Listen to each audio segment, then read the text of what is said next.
বাংলাদেশের অফিসিয়াল মার্কেটে আরও একটা ফোন যুক্ত হয়ে গেল, নোবিয়া A56। মাত্র ৯,৫০০ টাকা দামের এই ফোনটার ডিজাইনটা কিন্তু সেই লেভেলের সুন্দর। সঙ্গে রয়েছে 12 GB র্যাম এবং 128 GB স্টোরেজ। সো সব মিলিয়ে ৯,০০০ টাকার আশেপাশে এই ফোনটা কেমন হবে, ফোনটি কাদের জন্য, এইসব নিয়ে কথা বলবো আমরা আজকের ভিডিওতে। তো মূল ভিডিওতে যাওয়ার আগে একটা ছোট রিকোয়েস্ট, যদি আপনি এই চ্যানেলে নতুন হয়ে থাকেন please hit the subscribe button, আর যদি অলরেডি সাবস্ক্রাইব করে থাকেন thank you so much. First of all, এই ফোনটা যখন হাতে নেবেন আপনি সহজে বুঝতে পারবেন কিছুটা হলো এই ফোনটা ভারী এবং মোটা। রিয়ার প্যানেল গ্লাস লাগে, যদিও এটা প্লাস্টিকের তৈরি, এবং ক্যামেরার বামটাও সাইজে অনেক বেশি বড়। নিচের দিকে আছে type C port, 3.5mm headphone jack, speaker grille, primary microphone. ডান দিকে আছে power button and volume rocker. আর উপরের দিকটা হচ্ছে পুরোপুরি ক্লিন, কোনো noise cancellation mic, dual speaker বা আই সেন্সরের কোনোটা কিন্তু নেই।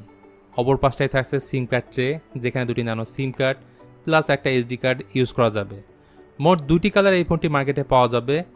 এই কালারের নামটা হচ্ছে সেলেস্টাল ব্ল্যাক এবং ফ্লোটিং গোল্ড।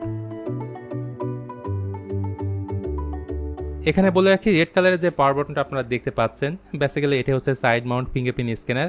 এটা যথেষ্ট ফাস্ট এবং রেসপন্সিভ। এই ফোনে আমরা পাচ্ছি বিশাল সাইজের একটা এইচডি প্লাস ডিসপ্লে, যেটা সাইজে হচ্ছে 6.75 ইঞ্চ। সেই হাতে থাকছে 90 Hz রিফ্রেশ রেট। তবে এতে ইউশেপ বা ওয়াটার ড্রপ নস না দিয়ে যদি এখানে পাঞ্চল দেওয়া হতো তাহলে ডিসপ্লেটা দেখতে অনেক সুন্দর লাগতো। এমনকি ইমার্সিভ একটা এক্সপিরিয়েন্স পাওয়া যেত এই ডিসপ্লে থেকে। অন্যদিকে এই ডিসপ্লের pick brightness 500 nits, touch sampling rate হচ্ছে 120 Hz, অ্যাসপেক্ট রেশিও 20:9, আর পিক্সেল ডেন্সিটি 261 ppi। অনলাইন তথ্য অনুযায়ী দেখলাম এই ডিসপ্লেটা ওয়াইড অন L3 সাপোর্ট করে, এতে করে যে কোনো কন্টেন্ট ফুল এইচডিতে দেখতে পারবেন। তবে এটাও সত্য, এই ডিসপ্লেতে কোনো ধরনের প্রোটেকশন ব্যবহার করা হয়নি।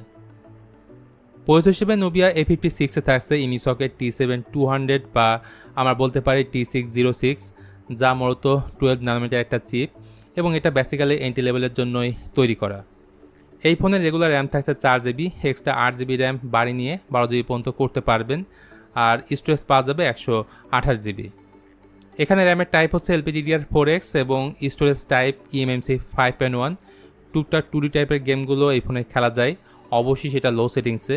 আর আন্তর্জাতিক স্কোর খুব বেশিও না আবার কমও কিন্তু না। পাশাপাশি এই ফোনটা রান করছে MyOS 15 বেসড অন অ্যান্ড্রয়েড 15-এ। লেটেস্ট ইউআইটা এতে পাওয়া যাবে। আপডেটের ব্যাপারটা আমি শিওর করে কিছুই বলতে পারছি না। আচ্ছা, রিয়ারে দুটি ক্যামেরা আছে। মেইনটাই হচ্ছে মেইন 13 মেগাপিক্সেল, সাথে একটা অক্সিলারি লেন্স আছে। আর ফ্রন্টের ক্যামেরাটা হচ্ছে 8 মেগাপিক্সেলের। সো কম বাজেটের ফোনের ক্যামেরা তেমন একটা ভালো ছবি তুলতে পারে না, এটাই আমরা কম বেশি সবাই জানি। ন্যাচারাল কালারকে বেশি ডিপ করে ফেলে, যেটা আমরা বলতে পারি হেরি টাইপের ছবি।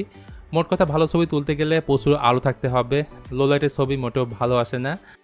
তবে এই ফোনে ব্যাটারি ব্যাকআপটা কিন্তু দুর্দান্ত লেভেলের আপনারা পাবেন। ব্যাটারি ক্যাপাসিটি হচ্ছে 5000 mAh। তবে খারাপ দিকটা হলো এই বড় ব্যাটারিকে চার্জ করতে অনেক লম্বা সময় লেগে যায়, কারণ ফোনের বক্সে মাত্র 10 ওয়াটের চার্জার থাকছে। সব মিলে যারা ৯,০০০ টাকার আশেপাশে একটা গুড লুকিং টাইপের ফোন খুঁজছিলেন, ডিসপ্লেটা বড় দরকার, সেদিক থেকে কিন্তু ভালো একটা চয়েস হতে পারে নোবিয়া A56। তারপরও এই ফোনটা আপনাদের কাছে কেমন লাগলো সেটা অবশ্যই জানতে পারেন কমেন্ট করে। ভিডিওটি ভালো লাগলে please hit the like button, share করে দিতে পারেন আপনার বন্ধুদের মাঝে। সবাই ভালো থাকবেন, দেখা হবে নেক্সট ভিডিওতে অন্য কোনো টপিকস নিয়ে।